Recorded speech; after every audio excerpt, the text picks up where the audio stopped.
Sir दारू मुर्गा अफीम गांजा भांग मतलब टोटली सब मैं करता था सर, ये पूरे अमाल मुझ में थे। देवी की साधना कर रहे हैं तो वहाँ पे क्या सीखा हमने, केवल गांजा पीना शुरू कर दिया, भांग खाना शुरू कर दिया। पथरी की प्रॉब्लम आई थी मेरे पेट में। उसके बाद मैंने उसका अल्ट्रासाउंड वगैरह कराया तो 7-8 mm की पथरी उन्होंने बताई। तो सर उसके बाद फिर इलाज वगैरह थोड़ा बहुत मैंने मेडिकल से कराया, तो उससे मुझे कोई लाभ नहीं हुआ।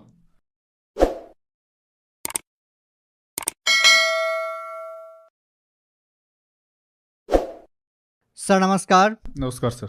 सर क्या नाम है आपका? जी रामनरेश रावत। सर कहाँ से आए आप? जी मैं जिला ग्वालियर, तहसील बतरवार से, मध्य प्रदेश। सर संत रामपाल जी महाराज से जुड़ने से पहले आप क्या भक्ति साधना करते थे? सर मैं संत रामपाल जी महाराज से नाम दीक्षा लेने से पहले हिंदू धर्म में जो भी प्रचलित तीज त्यौहार जो होते हैं और अन्य जैसे दुर्गा जी की पूजा, 8-9 साल तक सर जी मैंने खूब दुर्गा जी की पूजा की है। देवी को पधारना, फिर पूजन करना। और सर उससे मुझे कुछ आर्थिक या किसी प्रकार का कोई लाभ नहीं हुआ, शारीरिक कष्ट भी बढ़े। सर आपने नव दुर्गा की पूजा लगभग 8-9 साल तक की है। अन्य देवी देवताओं की पूजा आप करते थे और ये साधनाएं लगभग हर एक हिंदू धर्म के व्यक्ति करते हैं। तो सर ऐसा क्या कारण है कि इतने सारे लोग इन साधनाओं को करते हैं और आपने बताया कि इन साधनाओं को करने के बाद भी आपको कोई लाभ नहीं मिला? सर ये साधना जो संत रामपाल जी महाराज का प्रवचन सुने तो ये साधना जो हम लोग कर रहे हैं हिंदू धर्म में बिल्कुल शास्त्रों के विपरीत है। हमारे शास्त्रों में कहीं पर भी ये प्रमाण नहीं है कि हमें देवी को ऐसे पधारना है, ये साधना करनी है। ये बिल्कुल भी शास्त्रों के विपरीत साधना कर रहे थे हम लोग। इससे हमें न तो कोई आर्थिक लाभ, ना शारीरिक लाभ।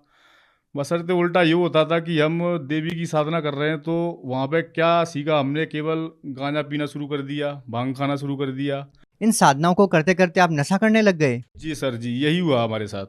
और इसको समाज में एक अच्छी मतलब स्तर का मानते थे। वहाँ पे आते थे पंडे लोग तो बोलते थे ये तो चलता है इसमें फलाना ढकना, तो ये सब होता था सर।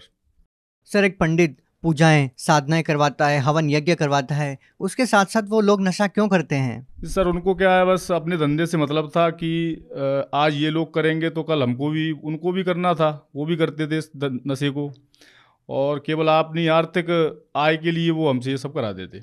सर हम आपसे ये जानना चाहेंगे आपको संत रामपाल जी महाराज के बारे में कैसे पता लगा? सर सबसे पहले मेरे पिताजी को सांस की बीमारी थी सर। तो उनको एक पास में ही गांव है, तो वहाँ पे घनश्याम बाबू जी करके वो थे, तो वो बरवाला आश्रम में संत रामपाल जी महाराज के पास गए थे। तो उनको क्या, पिताजी को सांस की बीमारी थी, तो उन्होंने आके बताया कि आप बरवाला आश्रम एक बार मेरे साथ चलिए, वहाँ पे संत रामपाल जी महाराज हैं जो इन सब रोगों को लगभग लगभग दूर कर देते हैं, ऐसा सुना है। तो पिताजी पहले से ही धार्मिक प्रवृत्ति के थे। गांव पे भी उनको लोग सब लोग भगत जी कह के ही बुलाते थे, मतलब पहले से ही धार्मिक प्रवृत्ति के थे। तो पिताजी ने कहा चलो भाई एक बार देख लेते हैं जाके। तो वो गए, तो पिताजी वहाँ पे सतलोक आश्रम बरवाला हिसार में गए। तो वहाँ से लौट के ऐसे गुरुजी ने आश्रम से संत रामपाल जी महाराज से नाम लिया पिताजी ने। उसके बाद लौट के आगे भगत जी, तो उनका सांस वगैरह की जो प्रॉब्लम थी तो धीरे धीरे वो कम होती मुझे दिखी। तो मेरी समझ से पहले ये थी कि पिताजी की तबीयत खराब होती थी तो मैं कहीं पर भी मतलब जाता था तो वापस मुझे शाम को घर आना था, क्योंकि पता नहीं कब तबीयत खराब हो जाए, उनके लिए दवा वगैरह लाना पड़ता था। तो उनकी तबीयत में भगत जी आराम मिला तो पिताजी पुस्तक लाए थे ज्ञान गंगा। तो उन्होंने क्या किया, उन्होंने डायरेक्टली मुझसे तो नहीं कहा कि बेटा इसको पढ़ लेना। उन्होंने मेरे ऐसे, यहाँ पे मैं सोता था पलंग के डोर वगैरह पे, तो वहाँ पे रख दी। मैं क्या, शरीर में पूरे बेकार थे, दारू पीना, पुड़िया, सिगरेट, मतलब जो कोई ऐसा बेकार नहीं है जो मुझ में नहीं था। तो पिताजी ने डायरेक्टली मुझसे ये आके नहीं बोला कि बेटा इसको पढ़ लेना या नशा पत्ता छोड़ देना। कई बार भगत जी प्रयास भी किया मैंने इस चीज़ को छोड़ने का, कि कहीं गिरिराज जी वगैरह जाना कि वहाँ पे जाके मेरा ये नशा पत्ता छूट जाए। आज मैं वहाँ पे जा रहा हूँ तो लौट के इसको वहाँ पे छोड़ के आऊँगा, लेकिन भगत जी ऐसा कोई प्रभाव नहीं पड़ा। तो फिर उसके बाद जैसे पिताजी ने उस पुस्तक को मेरे वहाँ पर रख दिया तो मैंने उसको पढ़ा। सर जी मैंने वो सृष्टि रचना को पढ़ा तो मेरे दिमाग में ऐसी बात फिट हो गई भगत सर जी की, ये गुरु जी पूरे हैं संत रामपाल जी, इनसे मुझे नाम लेना है। उसके बाद फिर मैंने संत रामपाल जी महाराज का प्रवचन टीवी पर देखना शुरू किया, जिससे मैं प्रभावित होकर सर जी ग्वालियर में नामदान केंद्र है, वहाँ पे मैंने जाके दीक्षा ली। सर पहले जो आपने पूजा साधना की उनसे आपको कोई विशेष लाभ नहीं मिला, तो हम आपसे ये जानना चाहेंगे, क्या संत रामपाल जी महाराज से नाम दीक्षा लेने के बाद आपको कोई लाभ मिला? सर सबसे पहला लाभ तो सर शरीर में जो विकार थे, जो पहले लोग मुझे देखते थे वो अब मुझे पहचान नहीं पाते हैं कि ये वही है। सर दारू मुर्गा अफीम गांजा भांग मतलब टोटली सब मैं करता था सर, ये पूरे अमाल मुझ में थे।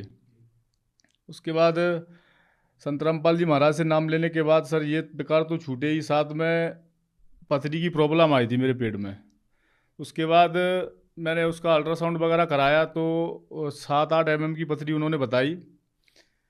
तो सर उसके बाद फिर इलाज वगैरह थोड़ा बहुत मैंने मेडिकल से कराया, तो उससे मुझे कोई लाभ नहीं हुआ।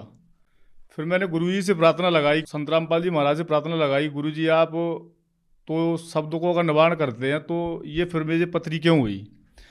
तो सर जी जैसे मैंने आज प्रार्थना लगाई तो सुबह मेरी पतली उसी पेशाब की नली से बाहर निकल गई। मैंने खुद उसको देखा और महसूस किया, मतलब निकली जब। उसके बाद सर जी अभी लगभग महीने भर पहले की बात है, तो दास अपना ट्रैक्टर लेके खेत पे जा रहा था, बच्चा भी मेरा छोटा वाला साथ में था। तो सर जी ट्रैक्टर रास्ते में पलट गया, इसका मैंने शायद मेरे पास वीडियो भी है, जो कुदरत में परमात्मा ने ही बनवाया था शायद इसी दिन के लिए। तो वो वीडियो बना तो भगत जी ट्रैक्टर पलटा मेरा, और बच्चा और मैं दोनों ट्रैक्टर के नीचे।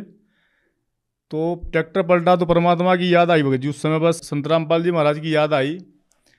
और ना मैं ट्रैक्टर से कूदा ना मेरा बच्चा ट्रैक्टर से कूदा, ट्रैक्टर उल्टा हो गया। उसके बाद मैंने अपने बच्चे को वहीं से पूछा, बेटा तेरे कहीं लगी तो नहीं है? बेटे बेटा मेरे तो कहीं, पापा जी मेरे तो कहीं नहीं लगी, आपको तो नहीं लगी? मेरा बच्चा मुझसे बोला।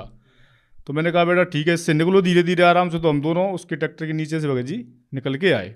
सर संत रामपाल जी महाराज के अनुयायी ये दावा करते हैं कि जो भी उनसे नाम दीक्षा लेता है उनका नशा छूट जाता है। तो हम आपसे ये जानना चाहेंगे, क्या संत रामपाल जी महाराज आप लोगों का नशा छुड़वाने के लिए, अपने अनुयायियों का नशा छुड़वाने के लिए क्या कोई दवाई या जड़ी बूटी देते हैं जिसको लेने के बाद व्यक्ति नशे को त्याग देता है? नहीं सर जी, संत रामपाल जी महाराज कोई जड़ी बूटी वगैरह तो नहीं देते हैं। केवल वो शास्त्रों में, जो हमारे शास्त्रों में प्रमाणित भक्ति विधि है, जो हमारी गीता जी प्रमाणित करती हैं, हमारे धर्मशास्त्र प्रमाणित करते हैं, केवल वो शास्त्रों से प्रमाणित भक्ति विधि हमें देते हैं बस। इसके अलावा कोई जड़ी बूटी और जो सही प्रमाणित मंत्र वगैरह हैं जो, वो हमको दिए जाते हैं।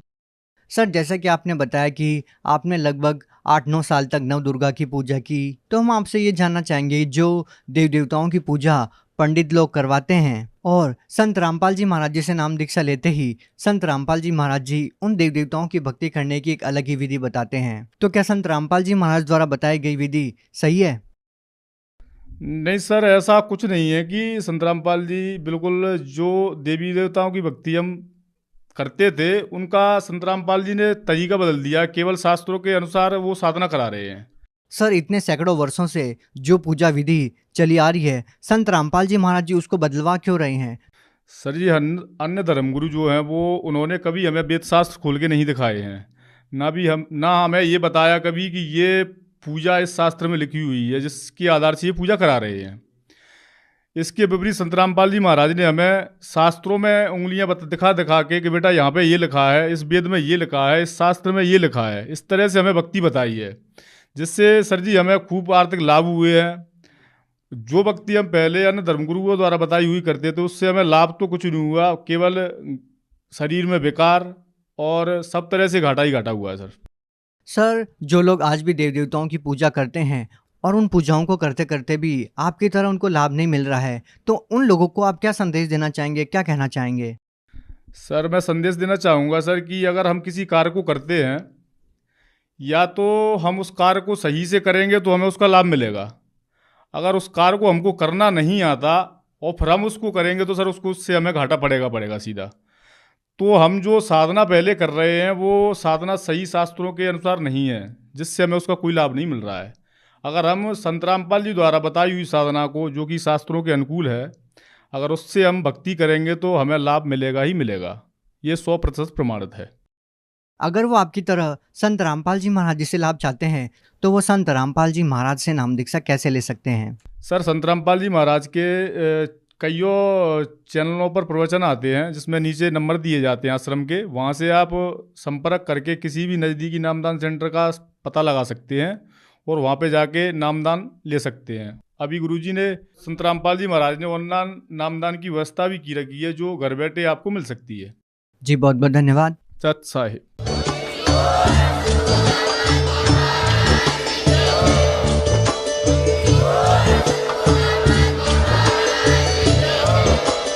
आप सुन रहे थे जगत गुरु तत्वदर्शी संत रामपाल जी महाराज जी के मंगल प्रवचन। अधिक जानकारी के लिए विजिट कीजिए हमारी वेबसाइट www.jagatgururampalji.org।